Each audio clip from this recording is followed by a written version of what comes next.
void. Rather than offering a definitive ontological claim, the provided material invites a meditative, recursive inquiry into whether we observe a pre-existing world or actively generate it through the cognitive act of division. By traversing concepts of space, time, and the cut of distinction, the collection positions reality not as a collection of static objects, but as a fluid process, a persistent, open-ended question that collapses into form only to return to the silence from which it arose, the triad of existence. The sequence progresses through several distinct lenses, each attempting to capture the elusive nature of a thing. The movement begins with the conceptualization of space and emptiness, transitions into the temporal density of a block universe, and eventually arrives at the observer's role in creating boundaries. 1. Nothing real. This initial phase frames reality as a product of duality.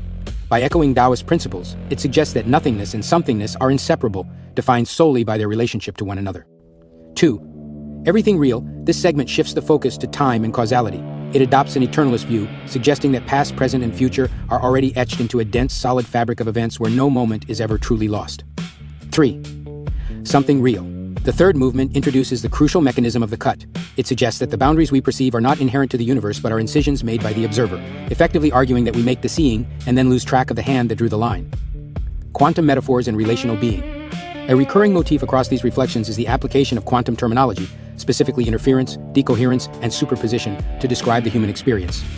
Metaphors serve to bridge the gap between abstract physics and lived somatic reality. The seam of reality, the concept of the seam represents the limit of perception. Just as a measurement collapses a quantum wave function into a singular state, our cognitive distinctions carve out things from a sea of pure potentiality. Participatory creation, a central takeaway is the refusal to accept a passive role for the observer.